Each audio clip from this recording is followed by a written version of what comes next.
Salve galera, beleza? Eu sou o professor Jair Chacon e agora a gente vai falar de Atenas e Esparta.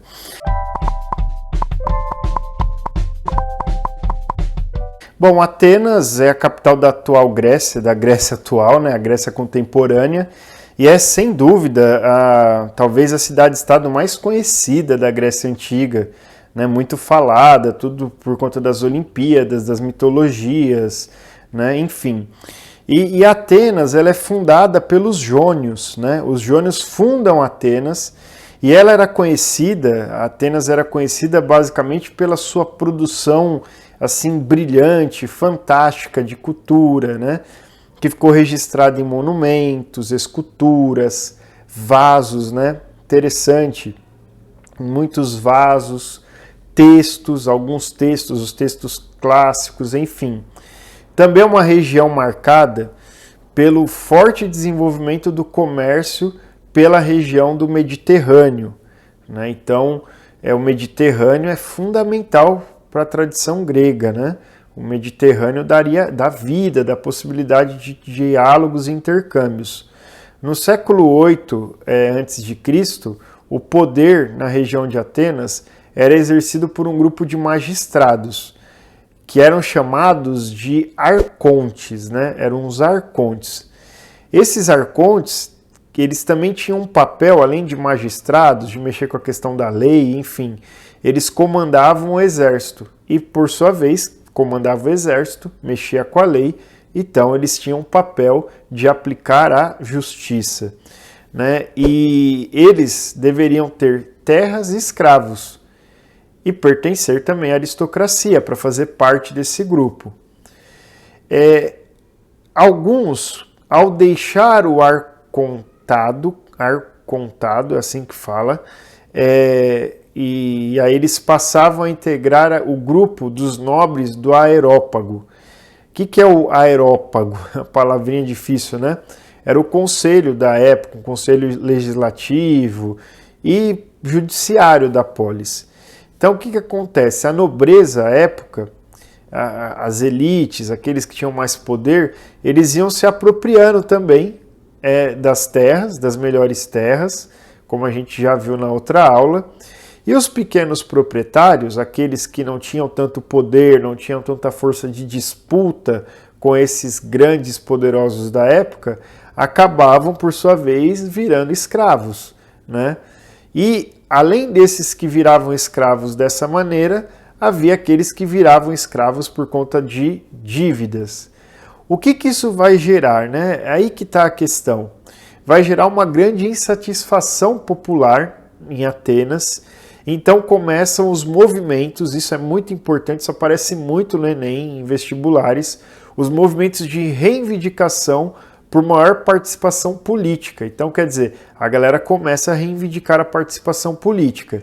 E isso vai gerar o quê? Bom, parece meio simples de entender. Isso vai gerar as lutas populares. Dessas várias lutas populares, fruto desse processo de grupos que se sentiam excluídos, oprimidos, violentados nos seus direitos, você vai ter, a partir do século VII a.C., toda uma rebelião por conta de reformas, e dentro desse contexto de rebelião, os grupos políticos da cidade de Atenas vão aí assumindo a luta de se colocar assim, contrários à imposição dos eupátridas, que eram a aristocracia. E esses então vão ser chamados de rebelados. Então, o que esses rebelados exigiam, então, nesse movimento de disputas? Eles queriam o fim da escravidão por dívidas, porque muitos eram cidadãos gregos, né, mas eram escravos por dívidas.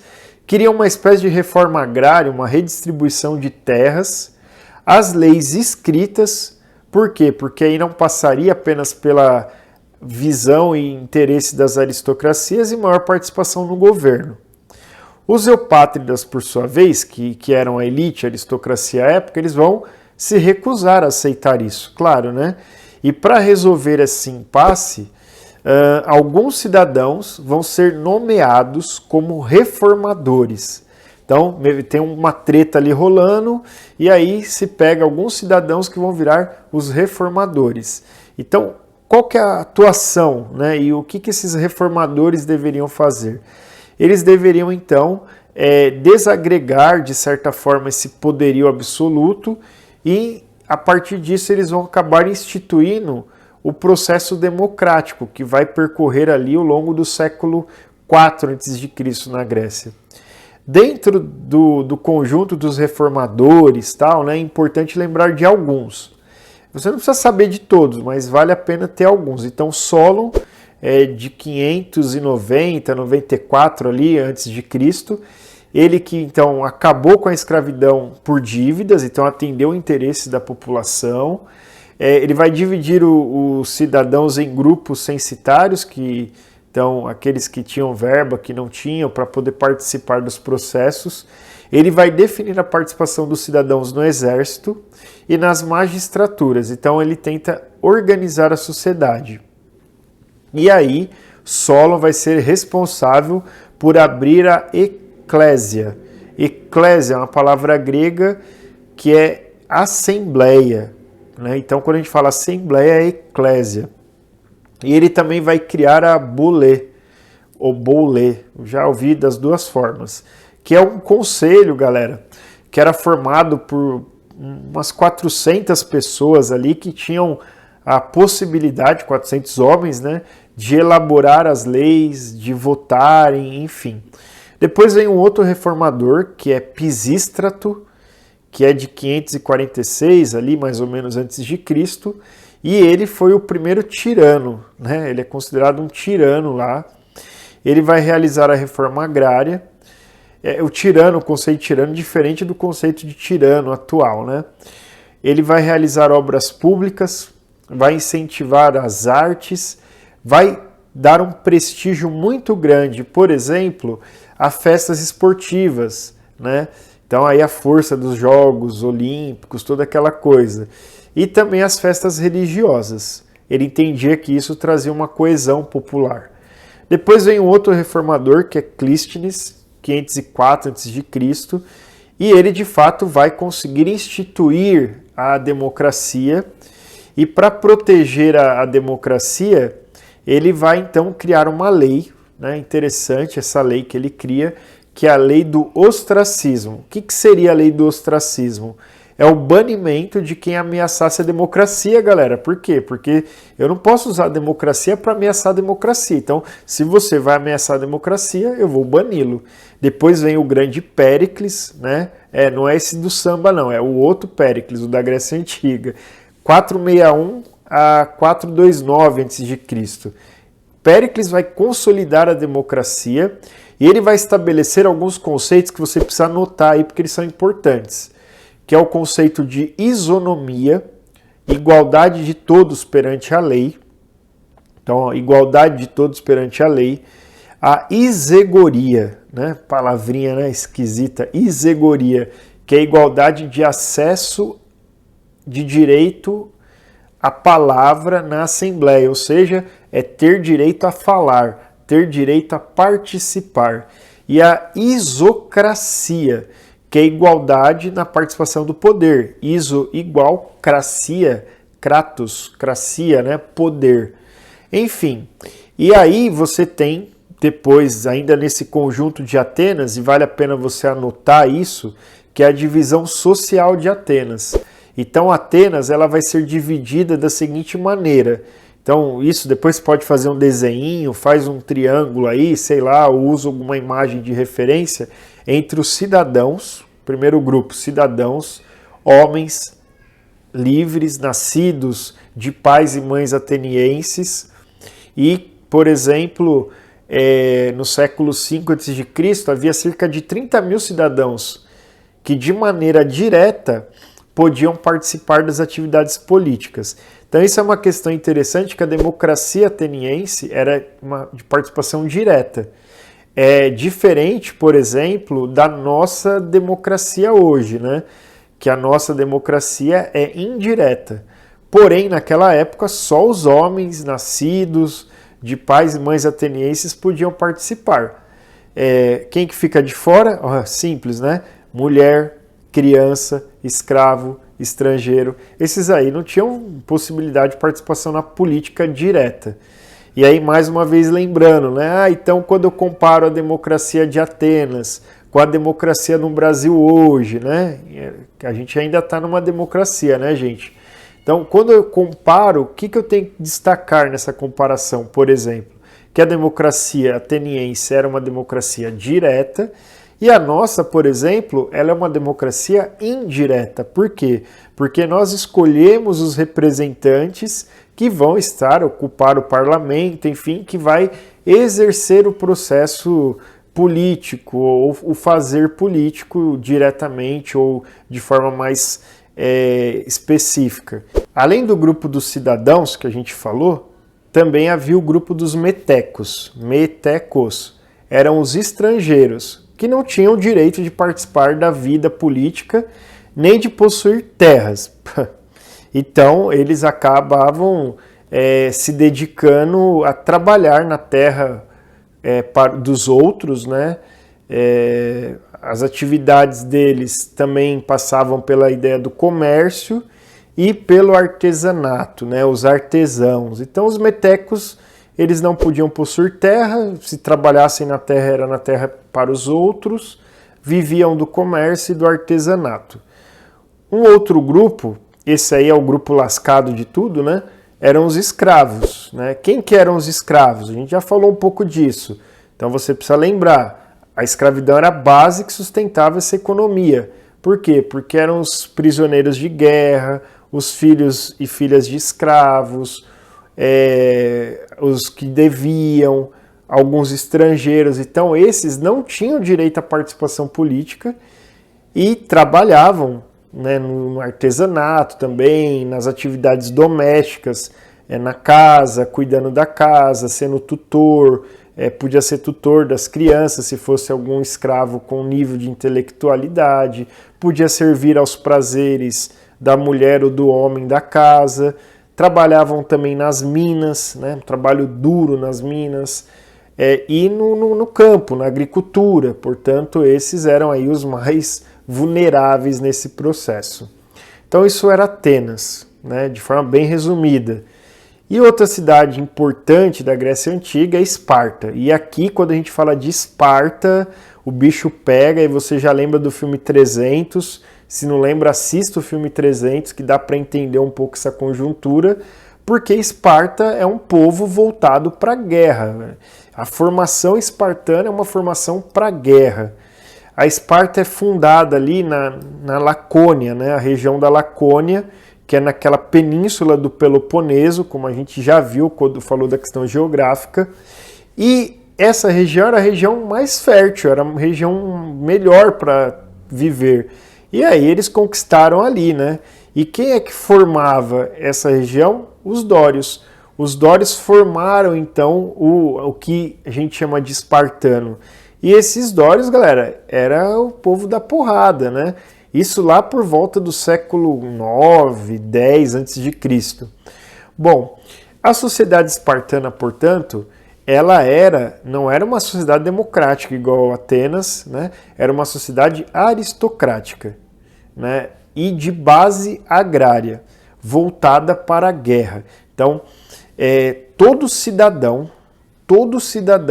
né, de Esparta era um guerreiro. Então, o espartano, ele é um guerreiro. E o sistema de organização lá se dava numa diarquia. Diarquia. Então, dois o quê? 2 reis.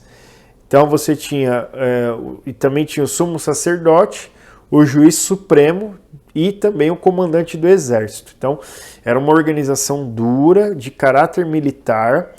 E também havia 2 espaços de uma participação um pouco maior, que era a Gerúsia, que era um conselho de 28 anciãos, que elaboravam as leis, e também tinha a Ápela, que era a Assembleia dos Cidadãos, que ratificava as decisões da Gerúsia. Na verdade, não tinha muito o que fazer, eles acabavam aprovando quase tudo. E também o Éforos. éforos, que são 5 cidadãos que tinham o papel de fiscalizar, né? Eles eram os fiscais de todo o processo e também fazia parte das funções, as questões executivas, né?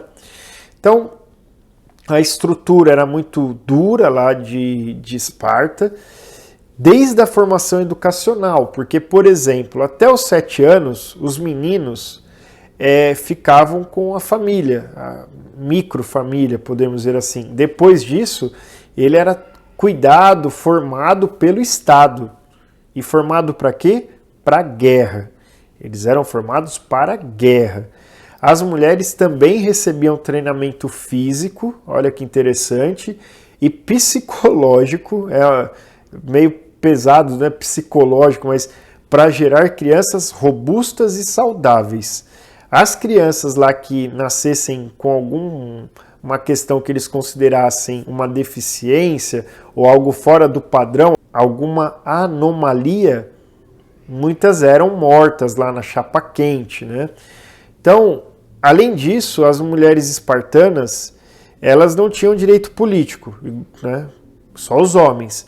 Porém, elas podiam participar das reuniões públicas, administrar o lar com o marido, então elas tinham esse papel, né? E algo que é interessante, né, que não ocorria em outras polis gregas, era justamente o fato desse poder que as mulheres tinham no lar, né? Isso é interessante, as mulheres espartanas, elas tinham esse poder.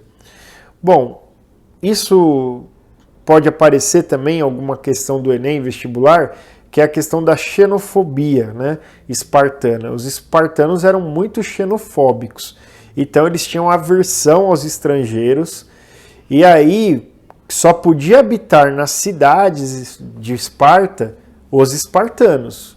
Então, os outros povos, por exemplo, que não eram espartanos de origem, habitavam ali, circundavam Esparta, mas não podiam morar em Esparta, e esses outros povos, eles produziam para os espartanos, né? Então, tem essa questão da xenofobia. A divisão social, então, de Esparta, ela era formada pelos esparciatas, olha lá, esparciatas, que também eram chamados de homoioi. Eu acho que é assim que fala, gente, homoioi, que em grego significa os iguais. Então eram homens com mais de 30 anos, eles tinham que ser proprietários pelo menos de um lote de terra, né, para ter ali uma terra, para ter uma referência, e somente eles poderiam ter a participação, digamos assim, nas decisões políticas. As mulheres podiam ir às reuniões e às assembleias, mas quem decidiam eram esses homens, os esparciatas. Eles podiam ter terras, escravos, ocupar cargos públicos, dedicavam a vida à política e ao treinamento para a guerra, né? Então, o treinamento para a guerra era uma obrigação para eles, não era uma opção. Depois você tem o grupo dos periecos. Eram os homens livres que habitavam, portanto, os arredores de Esparta, aquilo que eu dizia, aqueles que trabalhavam, que produziam para os espartanos. Então, eram agricultores, eram artesãos, alguns podiam trabalhar no comércio, um ou outro poderia talvez trabalhar ali na parte de preparar as armas para os espartanos, enfim. E eles não tinham direitos políticos. Agora, quando havia guerra, eles podiam ser recrutados por exército. É isso aí. Você não tem direito a nada, mas se tiver guerra, meu amigo, você vai entrar na guerra. E aí eles deveriam, além de tudo, né, pagar impostos. Olha só que coisa, né? Outro grupo que faz parte da estrutura espartana eram os ilotas. Eles eram os integrantes da população servil, que era, portanto, a mais numerosa da sociedade. Eram os escravos, digamos assim, né? Então, eles não tinham direitos também políticos, sociais, não tinham direitos econômicos, eles eram obrigados a trabalhar nas propriedades, nas terras do Estado e também dos cidadãos espartanos. Quer dizer, esses aí eram aqueles que mais sofriam, aquelas que mais sofriam em todo esse processo, e assim era organizada, portanto, a sociedade espartana. Então, Atenas e Esparta, aí, grandes cidades-estado, e que com certeza você precisa conhecer um pouco a formação delas, porque elas vão trazer ali todo um desdobramento para a continuidade da história da Grécia Antiga. Beleza? Vem comigo!